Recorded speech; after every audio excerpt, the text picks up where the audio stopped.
Hi, everyone. Welcome to your latest and greatest episode of Failing Up. I'm your host, Claire, and today I'm sitting with the lovely and my dear friend, Saba, who was the head of pipeline at Techstars and is now launched his app called Favs, which helps you stay closer to your real friends. Saba, how are you? Hey, Claire. Thanks for having me. Pleasure to be here today. Excited to chat with you. So my first question for you is, what do you define as success? What do I define as success? I think success is just giving it a shot. I mean, failure is not even trying at all, in my opinion. Success is many things. I think success is also being happy. Like, are you happy with the result, even if it didn't win a prize? Like, are you happy in just doing it? At least from a perspective of competition or professional. And if we're talking about personal life, like, isn't success just being alive? Like, you already made it, So. all right? You woke up. Like, maybe that's gratitude, but Yeah. Success is, I think, what you think of it in your own perspective. But when we talk about business, I really think it's at least giving it a shot. Okay. And what about failure? What do you view as failure or define as failure? Well, as this podcast suggests, I mean, maybe there isn't failure. I think, well, of course, failure is not trying at all. But there's always the important lesson is having a perspective of what did actually come out of your attempt. And so maybe you stepped up, leveled up, and got a step closer towards what you were aiming for in the start. And so, I don't know. I don't think that failure is a bad thing, but I don't know. The only thing that comes to mind is not trying. Mm-hmm. And would you consider yourself successful now? People always say it. They're like, "Oh my God, you're so successful," and I just feel like I haven't done anything yet. Mm-hmm. And it sounds bad to just say that because I have done stuff, and so I don't want to take it for granted, and I don't want to proudly be humble. But like, am I successful in having shots? Sure. But do I see myself successful? Like, I don't know. When do you finish? Like, hey, I'm now successful. It's completed. I don't know if it's like that. So am I successfully doing things and proud of myself? Like, yeah, of course. Every day. Okay. That's good. I would consider you successful also, by the way. Okay. So moving more into where you were before you moved to the U.S. So you moved from Australia to the U.S. Tell me more about that experience and what that was like. Yeah. So if you can hear from the accent, I'm originally from Melbourne, Australia. I moved to the US in 2014 to study. I just did a short course at Stanford, fell in love and decided to stay. But initially left for Australia just because I felt like I'd like topped out. Like I was like, I'm flying around Australia with Australia's biggest telecom company CEO. And I was like, wow, this is cool. Like I made it. I'm so successful. But it just didn't make me entirely happy. And so I was like, okay, where can I go to have another challenge? And that's where I went to. I applied for colleges online, and then I decided and obviously got into Stanford, and then was able to make my way across here. But Australia was awesome. All my family's there. I grew up there, went to school there as well. And so Australia will always be home. But I'm happy that I've been here 10 years now in the US. And you've moved a lot, right? You've lived in 9 cities. Yes, 9 that's cities? Right. Yeah. Wait, let's count it. I lived in Miami, Boston, New York, Denver, Boulder, Dallas, San Francisco, I guess south of San Francisco. Yeah, and now Los Angeles. And which one's your favorite out of all of them? It's funny, my first stop in the US from Australia was actually LA. And I remember posting online, I'm going to live in LA and buy a house one day. And so every city I went to around the US, I had a blast, but I always knew I was going to end up in Los Angeles. And I did. And so hence my fave is absolutely Los Angeles. Okay. So you found your permanent home. Yeah. Okay. Sure. Good. For now. Good. For now, until you move again. So what was it like in terms of moving from Australia to the US? I know you mentioned it was more of like a high pressure situation that you put yourself into. What was that experience like for you? Yeah, the way I think about it is sort of you should never be status, you should always push the status quo, and you should never just be like cruising. And so when I felt that little bit of, hey, like I need more of a challenge, I was like, I need to put myself into a really different situation, and surround myself with smarter, more successful, ambitious, motivated people so I can make my own dent on the universe. And so that's why I was like, okay, let me get to the US and see what it's all about. And so that happened really quickly because of the people I was surrounded by at the school. But Australia was great. Like I got to where I was, because of, all of my connections and network and just my experiences and hustling in Australia as well.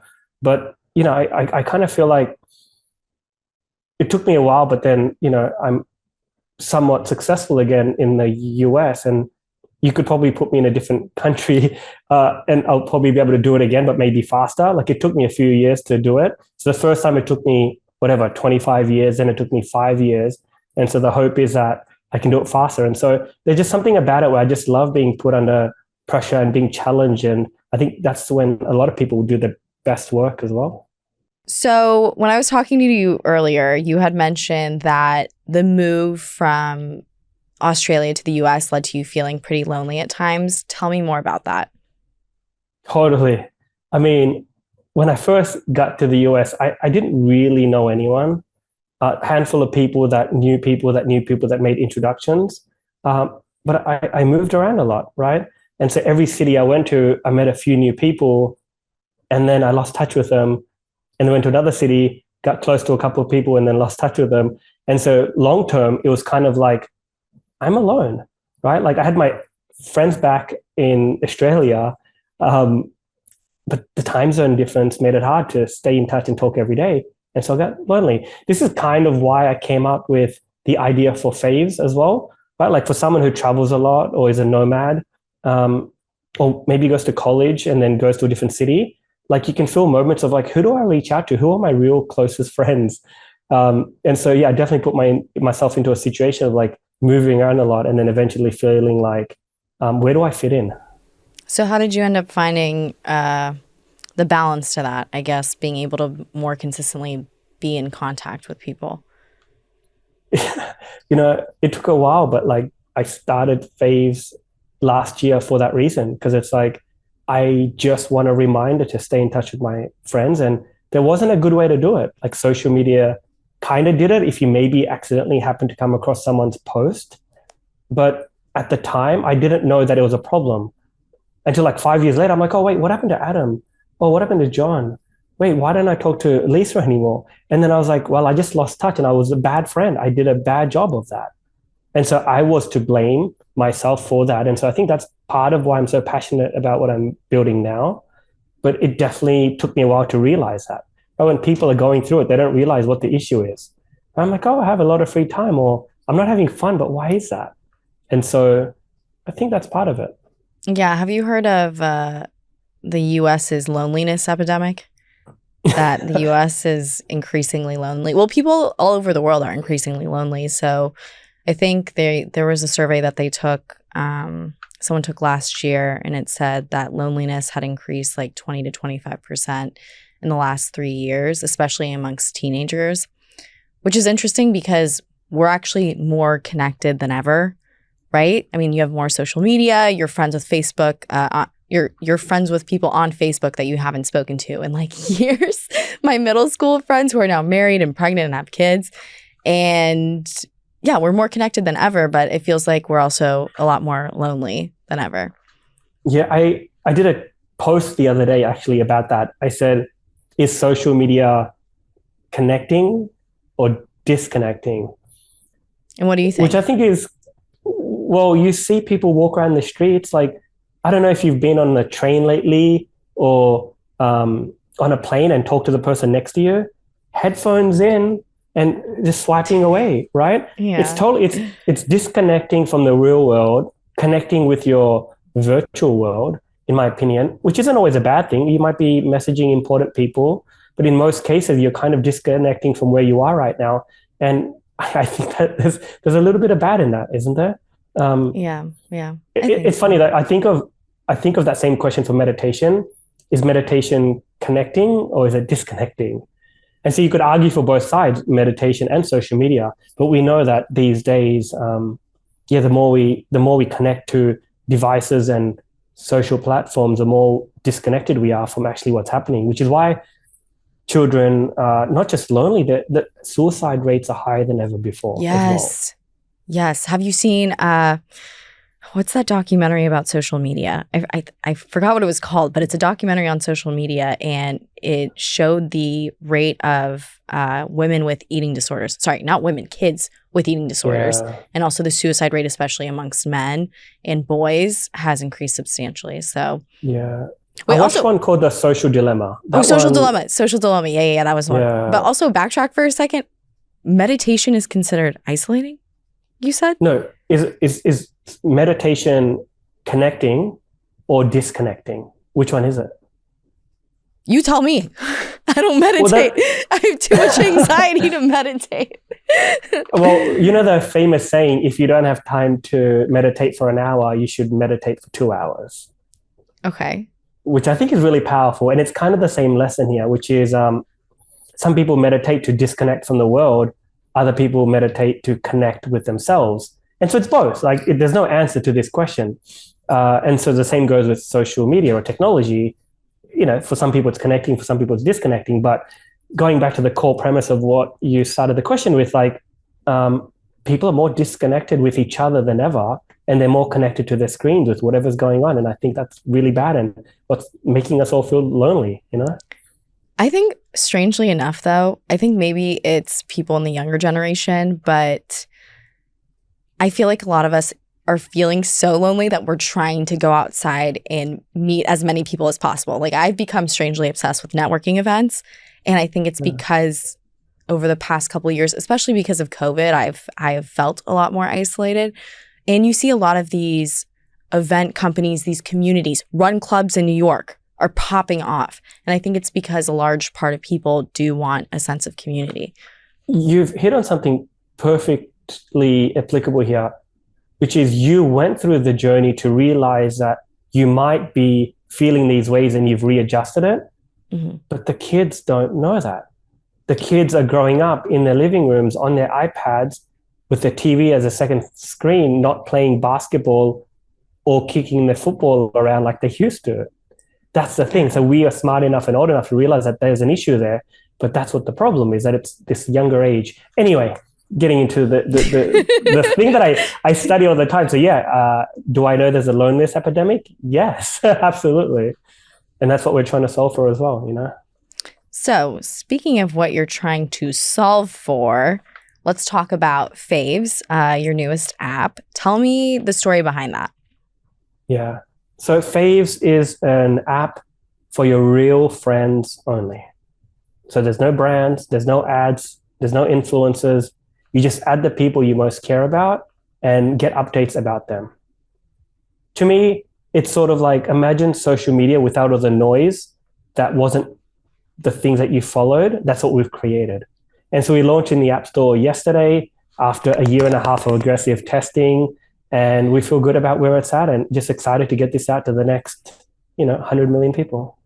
Okay, nice. Now I want to hear the story behind it. Well, I just kept forgetting my friends' birthdays. And I was like, I want to know whose birthday it is back in Australia. I want to know where my friends are traveling when I'm in the US, right? Like these little things are just check-in reminders to catch up with your friends. Like why we've got 20-foot story rockets landing back on Earth, yet I get happy belated birthday now and then, or we don't know what each other's most important day is. Like that's pretty serious, right? Like, so there's the little things I think that are really important that help us stay connected. And that's sort of why, I thought of the idea of Favs, like happy birthday is the start of a conversation. So have you noticed that you feel a lot more connected with people? How many friends do you have on your on your faves now? So I strongly believe in Dunbar's number, which is you can't actually have more than 150 meaningful connections. Throughout your lifetime or throughout a certain At any point in time, right? Okay. At any point in time, like if you have more than that, like you're just kind of barely in touch with them. And so Dunbar's number says you can have 150 meaningful connections at any point. And so I have 150 on my version of Faves. Me being one of them. Let's go. So before Faves came into play, I know you said you had tried starting this a couple times. Why do you think it's working out now versus the first and second time that you gave it a try? I failed. I failed multiple times to build the same thing. And I learned every time I did it, what I did wrong, and figured out the next thing to do to make it succeed. Okay, and what were those things? The first and second time? The first versus the second time? The first time I tried to build Faves, it was called Vibe. I was in Australia. I didn't know how to code. I co-founded it with my cousin who didn't know how to code. We hired a guy that said he knew how to code, but he didn't. Okay. And we paid him money and we got nothing at the end of it. So I remember not liking social media 12 years ago and going, I'm going to solve this. And I accidentally came across it last year and realized that I've been thinking about this for so long, but it was always there in my head, but I didn't action it until a couple of years ago. So the first time I just had no idea, right? But at least I tried and I realized what I'm passionate about. The second time I tried it was a couple of years ago and I was like, cool, I care about this problem a lot. And so I built it on a no-code platform. But it was just a 30-day challenge and it was like, okay, how do I stay connected to my closest friends? We built it, but we didn't launch because we forgot one part of it, which is how do you invite your friends on there? And this is, funnily enough, a very big limitation of the platform. And so it was just lack of planning. But it doesn't mean I'm a bad person, but I failed to look at step 2. So first I was hooked on building it. Second time I built it, then I hadn't thought about distribution. And so now the third attempt at it, like, we're way ahead, right? We've now raised over $1 million, got a team of people from Snapchat and Cameo working on it. It launched in the App Store yesterday after I've been literally thinking about this for 12, I think maybe 12 and a half years exactly. And so every time that I wanted it to exist, I got one step closer. And, you know, like who knows, like I might shut it down tomorrow and then have to try it again next year.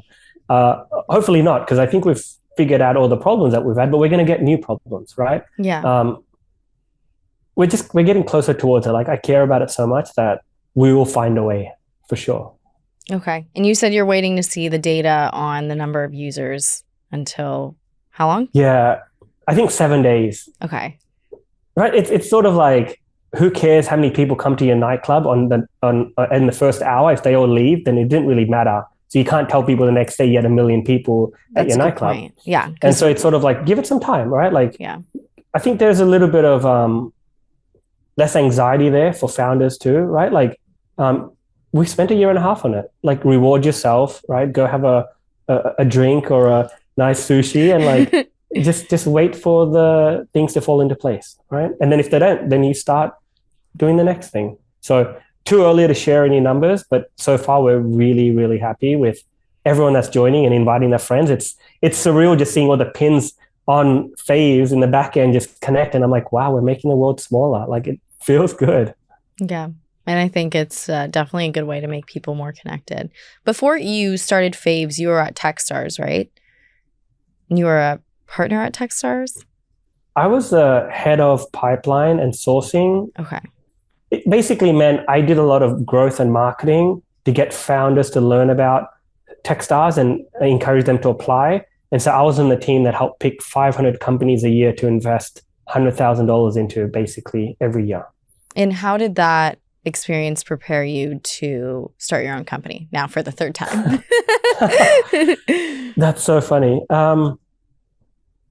Part of it for me is like, as a venture capitalist, you don't really know what it's like to start a company until you do it.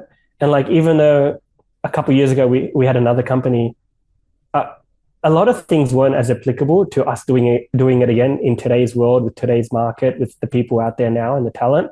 And so from that perspective, like it was like starting from scratch almost all over again. Like I consider myself a first-time CEO, and maybe even a first-time founder, but I've done some other stuff before. But from the perspective of Techstars, like I got information asymmetry, right? I saw a lot of what people were building, and I realized that I think they were all doing it wrong, because I would have just invested. If someone was building a social network for their close friends without ads and I never saw a graph on that app, I would have invested. But I didn't see that. Everyone had a different perspective on it. So I'm like, I've now seen so many. I think one of the investors that I got said, Saba, you're like an LLM for these startups. You basically have learned what's been tried and hasn't got, and what's been tried and what hasn't been tried and what did and didn't work. And so then I filled in the gap and said, hey, this is what I'm going to build, which is why I was able to raise money and then build the product afterwards. So, we raised, over $1 million with just a pitch deck. So Techstars set me up pretty well with regards to learning about the market, but it wasn't deliberate. It wasn't my, hey, I'm going to be a VC for 5 years to learn about every other company and then do this. It was completely by accident. I was actually leaving Techstars to start a fund. And I mentioned to you earlier, I accidentally came across it. Yeah. I was researching that I was going to invest in social media companies. And as I was doing it, I came across the Crunchbase for Vibe. And I'm like, this sounds familiar. And I looked at it and it was me as a CEO from 2013. And I was just like, holy crap. Like, this is my sign. I have to do it again. Mm-hmm. And this is my sign. And so the next call I had for raising money for my fund became like, should I start this then? And they signed the check on the spot and they said, I'm in, start the company, forget the fund. Okay. And so with everything you have going on now, what do you think are the biggest challenges that you're running into this third time around? Biggest challenges. So the biggest challenge has always been, and I think always will be for founders, the perspective of people. I can teach you to code, but I can't teach you to care. And finding people that are really driven by the same mission and vision is really important. So I've had a bunch of people that I've worked with, contractors, people that I thought would be co-founders that weren't, and now I've found my rockstar team, but it took a long time to get there. Mm-hmm. And so people is the most important thing. I think the saying is, my job is to drive the bus.